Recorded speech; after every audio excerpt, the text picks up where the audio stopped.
خیال ہے پھر ہم کتاب کی طرف آئیں. ایک بات یہ کہ سعدی کا زمانہ ایسا زمانہ ہے جو تاریخی لحاظ سے ادب میں، فارسی ادب میں آپ کہہ سکتے ہیں کہ فارسی ادب کا یہ عروج ہے، وہ اپنی انتہاؤں کو چھوتا ہوا ہے. فارسی ادب اس سے اوپر کبھی نہیں جا سکا. ایسے زمانے میں جب ایک طرف مولانا ہے، ایک طرف سعدی ہے، تو اس پائے کی شخصیات پھر فارسی ادب میں نہ آئی ہیں، نہ کسی نے دیکھا ہے. لیکن ساتھ ہی ساتھ اگر آپ سماجی اور سیاسی لحاظ سے دیکھیں تو یہ زوال کا زمانہ شروع ہے. مسلمانوں کے چونکہ مینگولائٹس آ گئے اور تباہی شروع ہو گئی، تو یہ دوسرے لفظوں میں ایک عروج بھی ہے اور دوسری طرف ایک زوال کا آغاز بھی ہے. بعض لوگوں نے یہ بات کی ہے، یہ بات سائنٹیفکلی مجھے نہیں معلوم کتنی صحیح ہے کتنی غلط ہے، لیکن بہرحال اس بات میں بہت وزن لگتا ہے. مجھے نہیں معلوم کہ بات ثابت کی جا سکتی ہے یا نہیں، کہ تصوف اور جو اخلاقیات کا ادب ہے وہ سارا کا سارا اس زمانے کے بعد پروڈیوس ہوا ہے. جتنا بڑا ادب، یعنی فارسی ادب میں جو یہ والا پہلو ہے، اخلاقیات کا پہلو، یہ بھی اسی زمانے سے شروع ہوا. بعض لوگوں نے ان کو کو ریلیٹ کرنے کی بھی کوشش کی کہ جب دنیاوی لحاظ سے اتنا انحطاط آ گیا، اتنی لوگوں کو کہیں کوئی امید نہیں نظر آئی، تو لوگوں نے ایک طرح سے پناہ لی اس طرح کی چیزوں میں. اب اس کا نفسیاتی تجزیہ یہ اب ٹھیک ہے، غلط ہے، میں اس بارے میں، لیکن اتنا آپ یوں کہہ سکتے ہیں کہ بہرحال اس کا کوئی نہ کوئی تعلق ہے سماجی اس وقت کے حالات سے، کہ جب لوگوں میں ہر طرف مایوسی تھی، تو وہاں پر ایک اور باب کھلا، ایک اور رستہ کھلا، اور یہ کہ لوگ انٹروورٹ ہونا شروع ہوئے. ہمارے جو رائٹرز ہیں، جب انہوں نے اپنے سامنے بادشاہوں کے اقتدار کو تباہ ہوتے ہوئے دیکھا، تو بادشاہوں کے قصیدے لکھنے کے بجائے ان کا جو نقطہ نظر ہے دنیا کے بارے میں اور حکومتوں کے بارے میں، اس میں بھی ایک تبدیلی آئی. یہ بس ہلکا سا اشارہ ہی اس کی طرف کرنا تھا. دو کام میرے ذہن میں ہیں اس وقت. ایک تو یہ کہ میں جو گلستان کا مقدمہ ہے اور آپ کی اجازت سے اسے ترجمہ کیے بغیر تھوڑا سا پڑھوں گا، چونکہ اس کا ترجمہ ایسا ہے کہ وہ یوں ہو نہیں سکتا. یا تو کسی نے اچھا اسپونٹینیسلی میں لائن بائی لائن پڑھتا جاؤں، ترجمہ کرتا جاؤں، اس کے ساتھ انصاف نہیں ہوگا. صرف میں اس زبان کا اور اس کا جو انداز ہے، اور چونکہ یہ فارسی کی بہترین تحریروں میں سے ایک تحریر سمجھی جاتی ہے گلستان کا مقدمہ، تھوڑا سا میں اس سے پڑھوں گا اور پھر ہم جاتے ہیں خاموشی کے فوائد کے حوالے سے جو شیخ سعدی کا ایک باب ہے اسی کتاب پہ، اس کی طرف، اور وہاں سے وہ ترجمہ بھی کریں گے اور اس پہ جو ہے ہم تھوڑی سی ڈسکشن بھی کر لیں گے.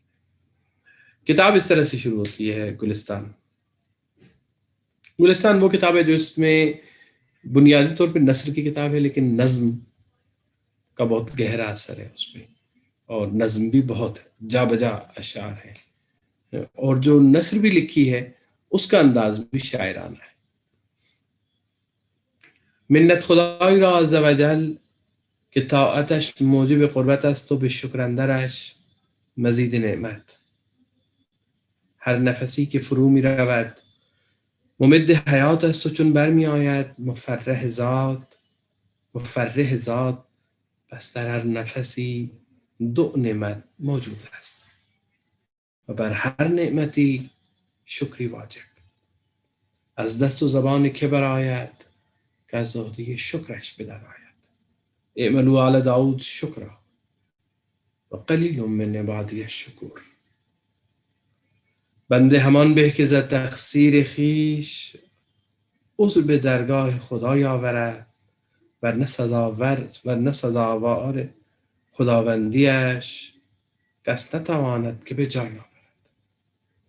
باران رحمت بی حسابش همه را رسیده و خوان نعمت بی دریغش همه جا کشیده. پرده ناموس بندگان به گناه فاحش ندرد و وظیفه روزی به خطای منکر نبرد. کیا خوبصورت تعین ہے. باران رحمت بی حسابش ہمیں جا ہمیں راہ رسیدے۔ اس کی بے حساب رحمت کی بارش سب تک آئی، کسی سے اس نے اپنی نعمت اور اپنی رحمت کو چھپایا نہیں، سب تک پہنچائی۔ باران رحمت بے حساب ہے، اس کی بے حساب رحمتوں کی بارش سب تک آئی۔ وخان نعمت بی دریغش، ہمیں جا کشیدے، اور اس کی نعمتوں کا دسترخوان، اس کی نعمتوں کا دسترخوان سب کے لیے کھلا ہے۔ اس نے اپنے خزانے کھول کے رکھ دیے سب کے سامنے۔ پردے ناموس بندگان بے گناہ فاحش نہ درد، اپنے بندوں کی عزت اور ناموس کا پردہ ان کے گناہوں کی وجہ سے چاک نہیں کرتا، ان کی خطاؤں کی وجہ سے ان کو بے آبرو نہیں کرتا اس کی ذات۔ و وظیفے روزی بے خطا منکر نہ برا، اور جو اس نے رزق لوگوں کے لیے رکھا ہوا ہے وہ صرف اس وجہ سے کہ اس کو مانتے نہیں ہیں یا اس کا انکار کریں، اس وجہ سے وہ اپنا رزق نہیں لیتا ان سے۔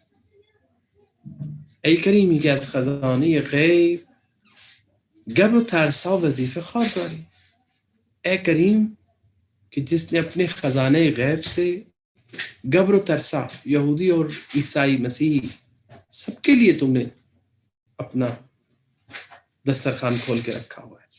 دوستان را کجا کنی محروم تو کہ با دشمنان این نظر داری،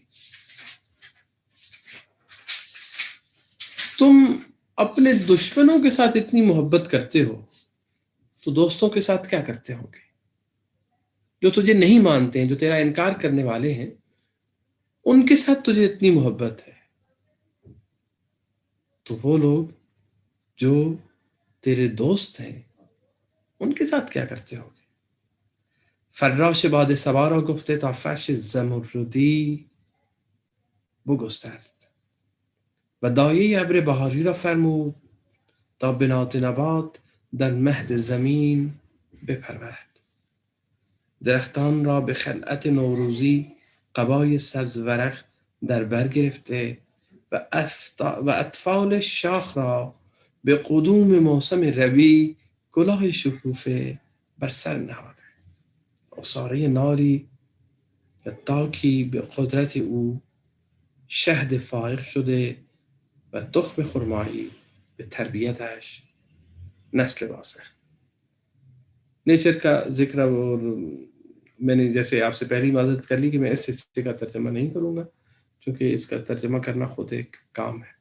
ہم چلتے ہیں باب، اس کتاب کے 8 چیپٹرز ہیں، 8 دروازے ہیں۔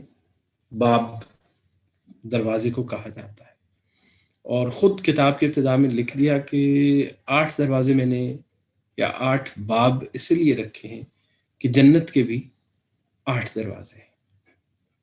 تو میری یہ جو کتاب ہے اس کے بھی 8 دروازے ہیں، 8 چیپٹرز ہیں، اور کتاب کا نام گلستان ہے۔ آپ کو معلوم ہے کہ جنت کا مطلب ہی گارڈن ہے، اور گلستان بھی گارڈن ہے۔ تو گویا سعدی نے ایک جنت وہ جو خدا نے بنائی، اور ایک جنت ادب کی دنیا میں سعدی نے کتاب کی صورت میں رکھی، اور اس کے پھر انہوں نے 8 باب رکھے۔ اب اس جنت میں داخل ہونے کے ذریعے کیا ہیں، 8 دروازے کیا ہیں،